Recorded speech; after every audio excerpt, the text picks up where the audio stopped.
Bienvenue sur 42 nuances de SF, le podcast français qui explore tous les aspects de la science-fiction. Je suis Clara et je suis super contente de vous embarquer avec moi pour un nouvel épisode. Enfin, on va parler de post-apo sur ce podcast. Il était temps. Alors oui, on l'a déjà mentionné quelques fois, mais vraiment faire un épisode là-dessus, ça n'a jamais été fait, donc trop contente. Et avant de commencer, j'ai une question pour vous. Est-ce que vous sauriez me citer une œuvre de science-fiction qui met en scène un univers post-apo ravagé par une catastrophe volcanique? Parce que moi, actuellement, non. Alors, tant mieux, parce que c'est sûr qu'il en existe et je ne demande qu'à les découvrir. Pendant ma recherche, je suis quand même tombée sur le livre Ashfall de Mike Mullin, sorti en 2011, je mettrai en description. Et si on écarte les films catastrophes sur Pompéi ou les docu-fictions sur Yellowstone, j'ai vraiment rien trouvé. Et cette recherche, elle m'a menée à la constatation suivante. Dans l'imaginaire post-apocalyptique, les catastrophes volcaniques sont sous-représentées.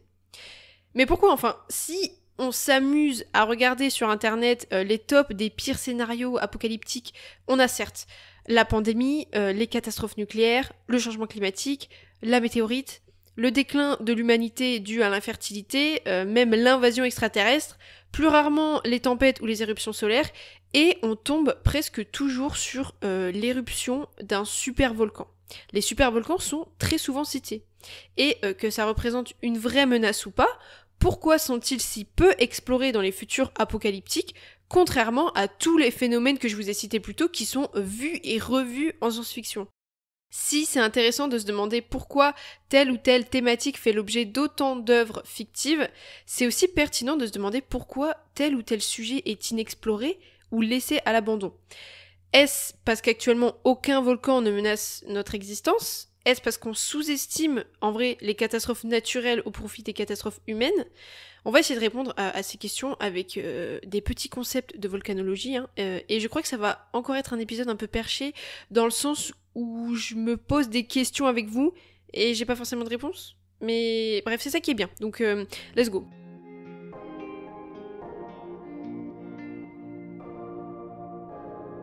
Déjà, revenons à la définition d'une apocalypse et d'un monde post-apo.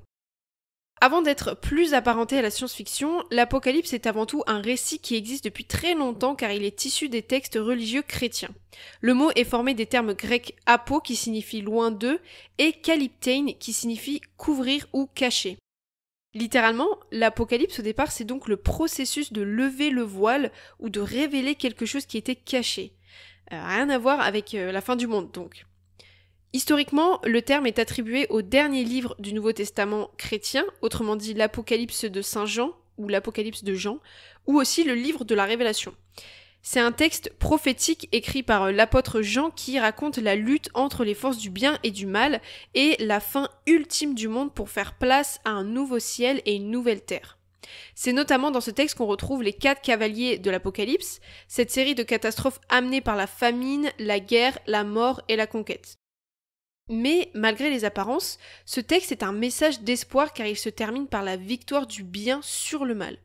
Et, malgré ce message d'espoir et à cause des images effrayantes décrites dans l'Apocalypse de Saint Jean, le mot apocalypse a cette signification qu'on lui connaît bien aujourd'hui.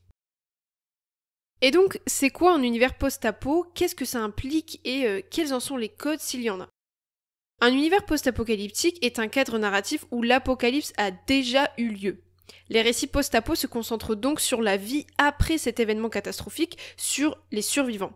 Dans le post-apo, il y a souvent cette idée de tabula rasa, d'un monde ancien disparu suite à une apocalypse et remplacé par une nouvelle réalité très différente de tout ce qui l'a précédé. Les récits post-apo sont généralement écrits selon 2 paradigmes.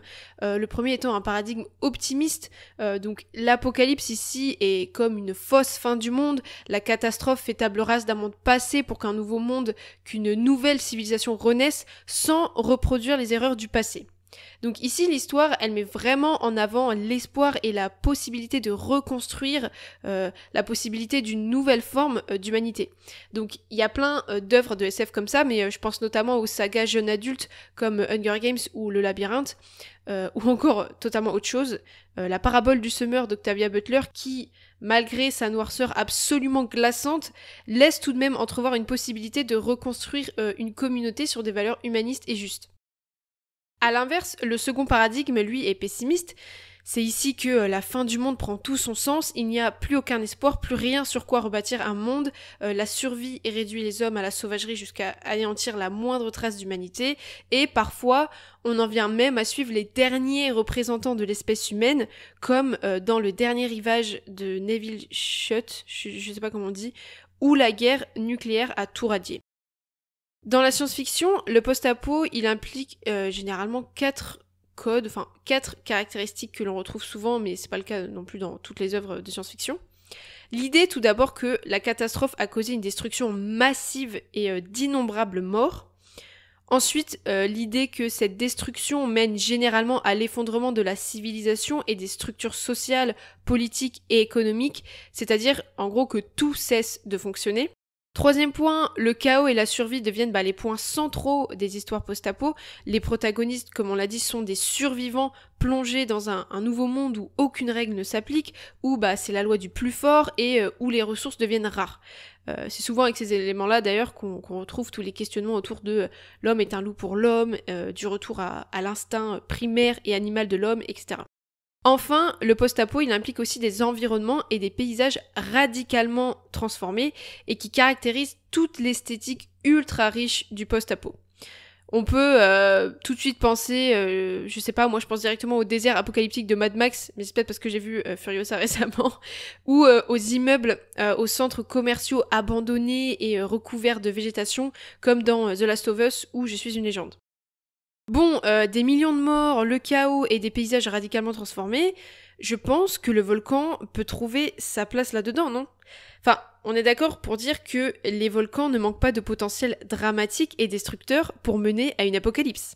D'ailleurs, comment les volcans ou supervolcans pourraient mener à une apocalypse ? Et à quoi ressemblerait un monde post-apocalypse volcanique ?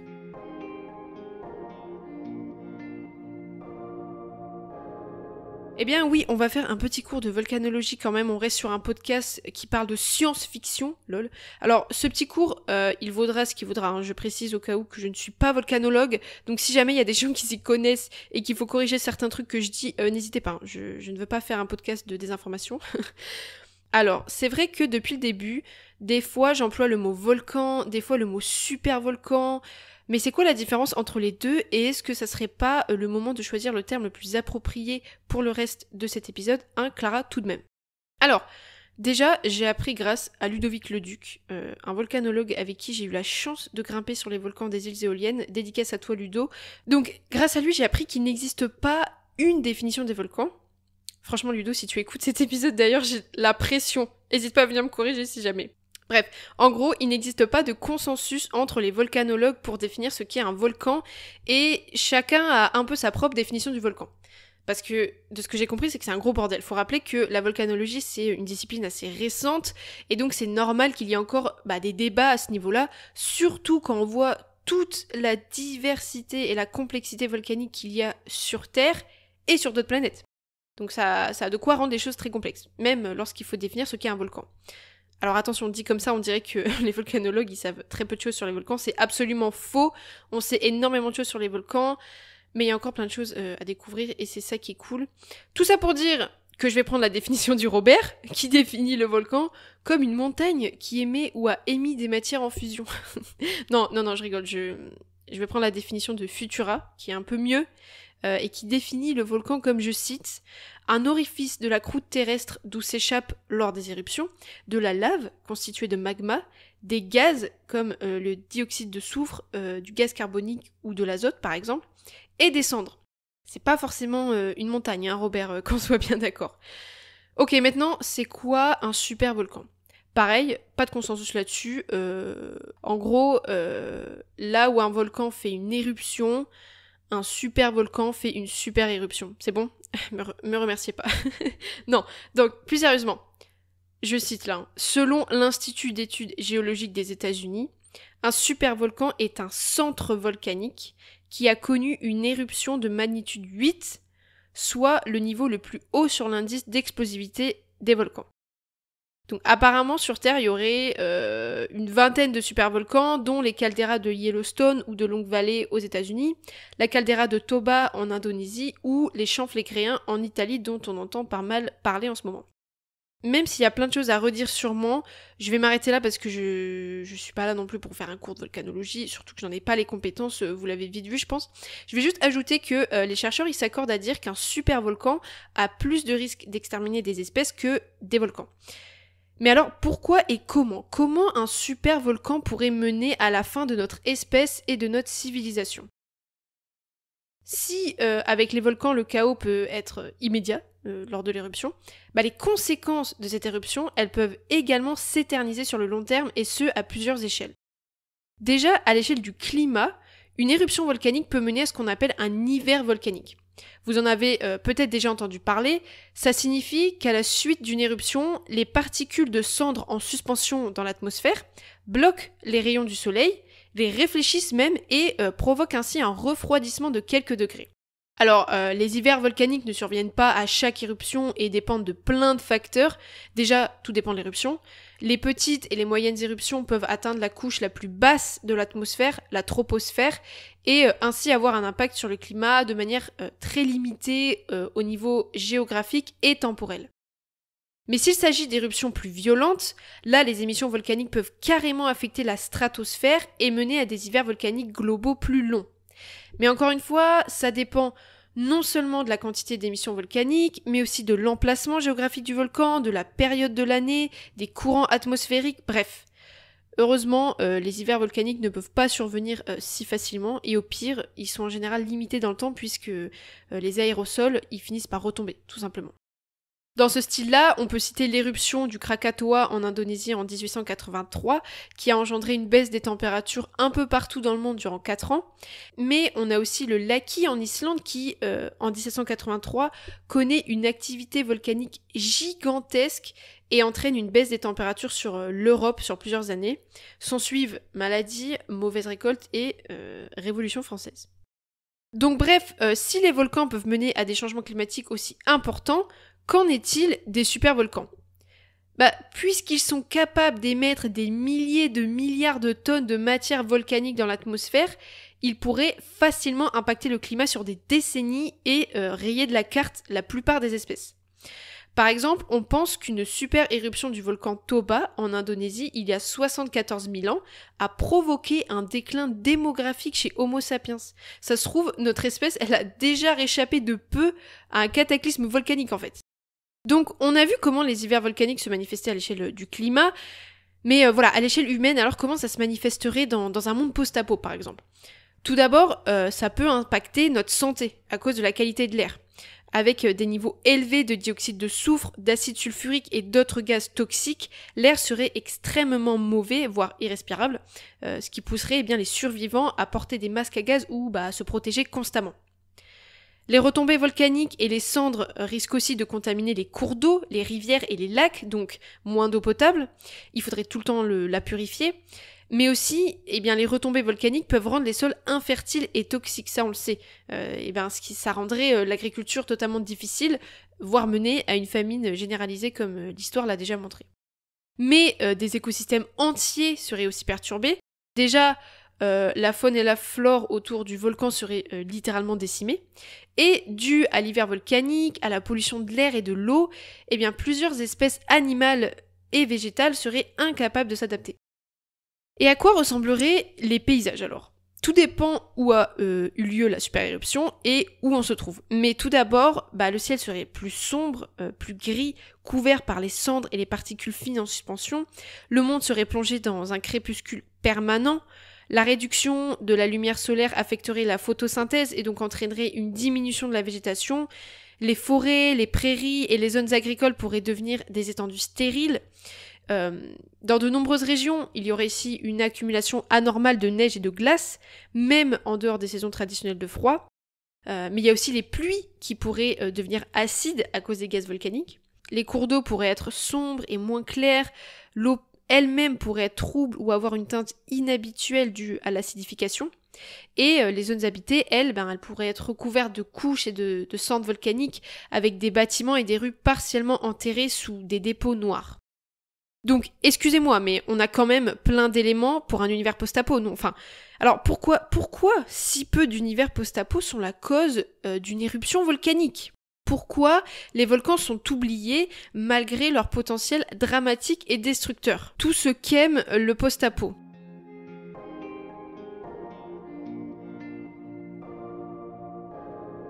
Déjà, je pense pas que ça soit pour des raisons de complexité scientifique ou une certaine méconnaissance des supervolcans, parce que ça, la science-fiction, elle s'en fout. Justement, au contraire, elle est là pour nous laisser élaborer des futurs spéculatifs, pour explorer, pour expérimenter.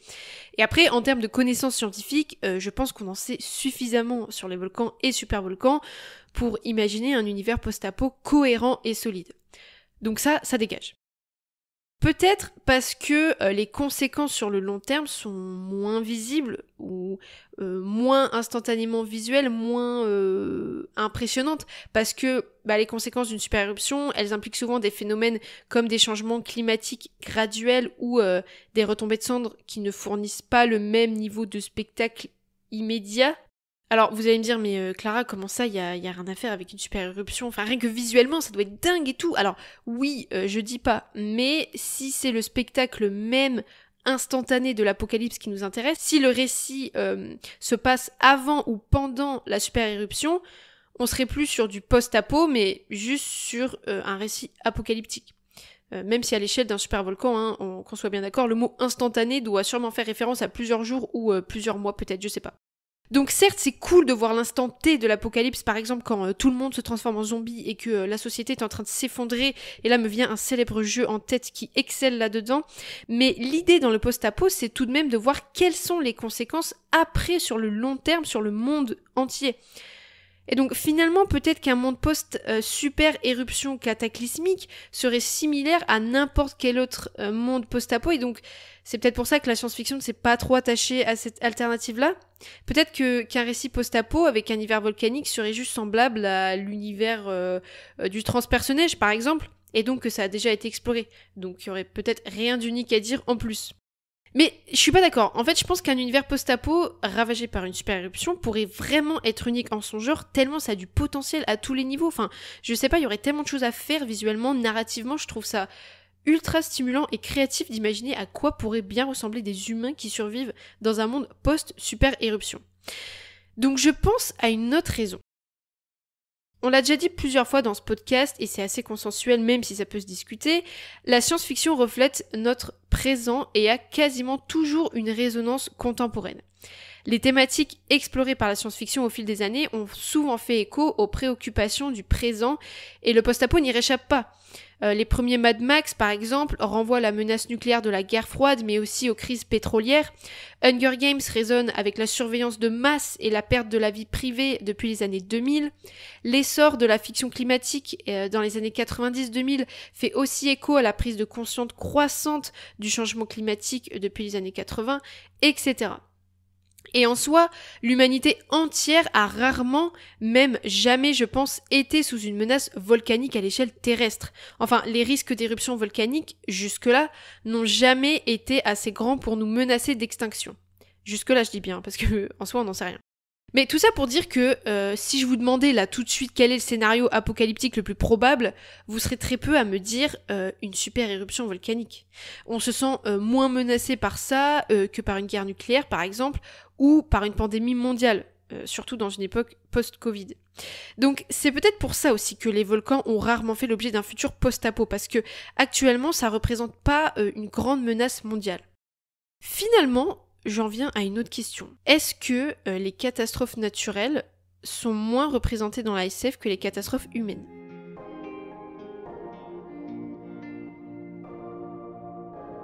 Oui, j'ai eu une énième réflexion pendant l'écriture de cet épisode. J'ai l'impression que dans le post-apo, on préfère, ou du moins, il y a une tendance à surreprésenter les catastrophes d'origine humaine ou extraterrestres, ou du moins issues d'entités sentientes et intelligentes, plutôt que naturelles. Même les conséquences dues au changement climatique, qui, de surface, se manifestent par des phénomènes météorologiques et naturels de plus en plus destructeurs, la cause est souvent mentionnée comme étant anthropique, due à l'homme. La cause, en fait, est très souvent identifiée. Par exemple, dans Fallout, à première vue, sans rentrer dans les détails et les théories. On ne sait pas qui a lancé les bombes atomiques, mais dans tous les cas, on sait que c'est d'origine humaine ou peut-être extraterrestre, que sais-je. Mais dans tous les cas, ça a été décidé et élaboré par un esprit intelligent et conscient. C'est genre immédiatement compréhensible. Qui a lancé la première bombe atomique? Qui a fait fuiter le virus d'un labo? Qui a créé des IA ou des robots qui se sont retournés contre nous? Des humains, très certainement. Dans ces cas-là, les récits post-apo, ils peuvent suivre une quête de vengeance contre les coupables ou une quête de tout reconstruire à nouveau en évitant de reproduire les mêmes erreurs qui ont mené à cet apocalypse. En fait, dans ces cas-là, il peut y avoir une leçon à retenir et une raison de continuer. Et bien sûr, ça ouvre la réflexion sur des thématiques puissantes concernant les décisions humaines et les conséquences de nos actes sur la responsabilité collective de l'humanité dans sa propre destruction. Ou même, imaginons dans le cas d'invasion extraterrestre, ça nous pousse à nous interroger sur notre place dans l'univers, mais aussi notre rapport à l'étranger, aux autres. On l'a déjà vu, je vous renvoie à mon épisode 3 sur les aliens. Ça pose plein de questions introspectives sur la nature humaine, notre civilisation, notre psychologie, etc. Le post-apo, il a aussi pour but de véhiculer des avertissements, des alertes sur les dangers potentiels et inciter à la réflexion et à l'action pour éviter ce genre d'actes et de catastrophes. Il y a vraiment un aspect très préventif et pédagogique dans le post-apo à mon sens. Mais quand l'humain n'y est pour rien dans un cataclysme naturel mondial, quel est le message préventif? Quelle est la leçon à retenir? Lors d'une super éruption, ou d'une éruption solaire ou d'une météorite qui s'écrase sur notre planète, qui est responsable ici? Qui est l'ennemi? Mère Nature? Et vous voyez là que je personnifie presque par réflexe la nature. Je lui donne un caractère animiste direct. Mais ça vient du besoin de donner un sens à ce qui arrive, et ce besoin-là, c'est un phénomène psychologique et socio-culturel bien documenté. Souvent, ça vient d'un biais qu'on appelle le biais d'intentionnalité ou d'agentivité. C'est cette habitude qu'on a de voir des actions délibérées derrière des événements, surtout quand ils ont des conséquences négatives. Depuis toujours, les phénomènes naturels sont très souvent attribués à des entités transcendantes, à des dieux ou des déesses qui souhaitent nous punir, par exemple.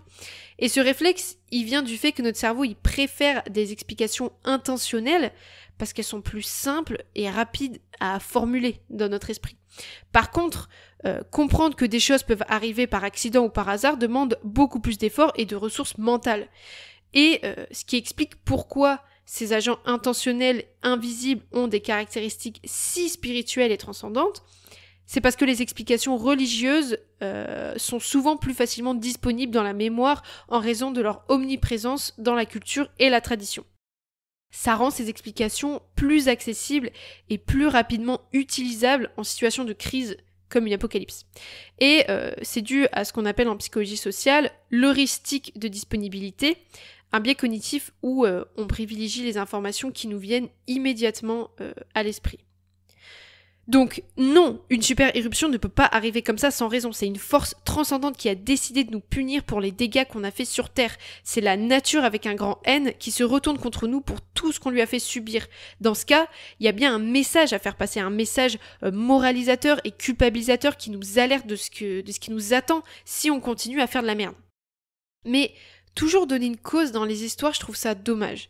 Et les univers post-apo ravagés par un cataclysme naturel offrent tout autant d'opportunités d'interroger notre place dans la nature avec un grand N, d'interroger notre petitesse, notre existence qui est peut-être le fruit d'un hasard et qui se fond parmi toutes les lois de la nature imprévisibles.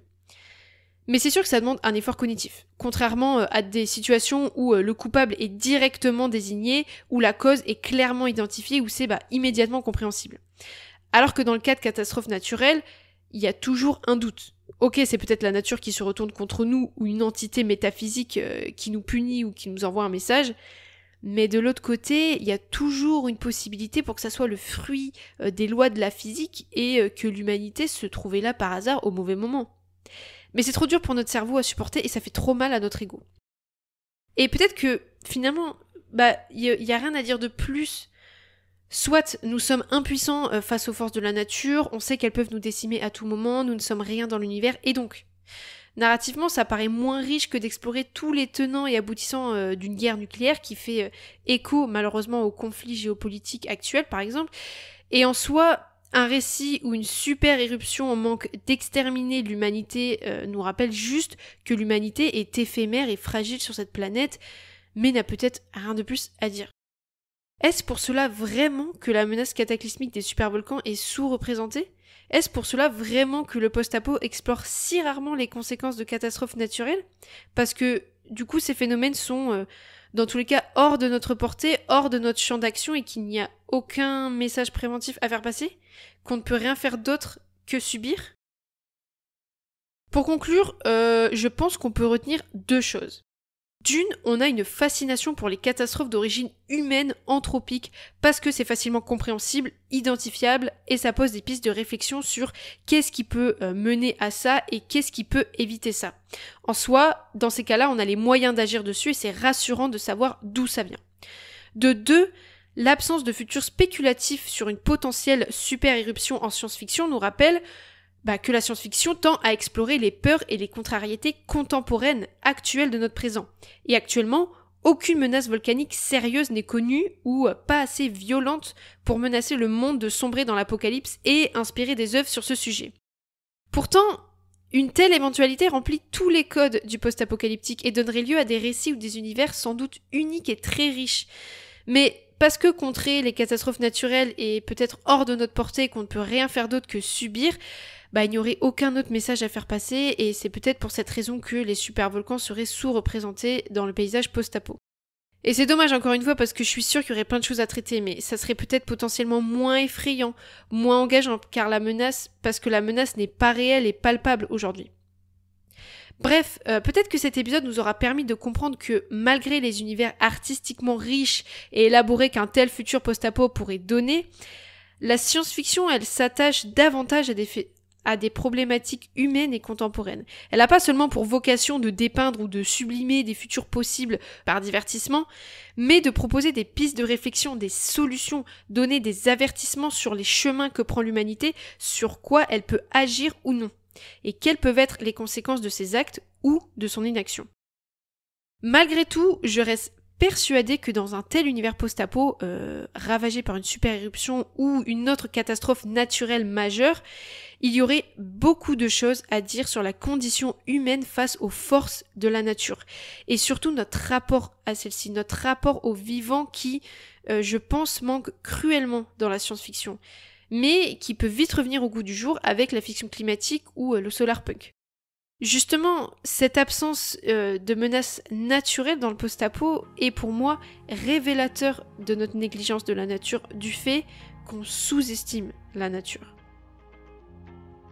Je rappelle que c'est vraiment que des réflexions que je suis en train de formuler qui mériteraient d'être débattues et plus élaborées, donc n'hésitez pas à me donner votre avis, j'aimerais beaucoup avoir votre retour sur cette constatation. Bref, j'espère que cet épisode vous aura plu. Merci encore pour votre soutien, pour votre suivi, vraiment j'ai trop de la chance de vous avoir. Prenez soin de vous et on se dit à bientôt pour le prochain épisode.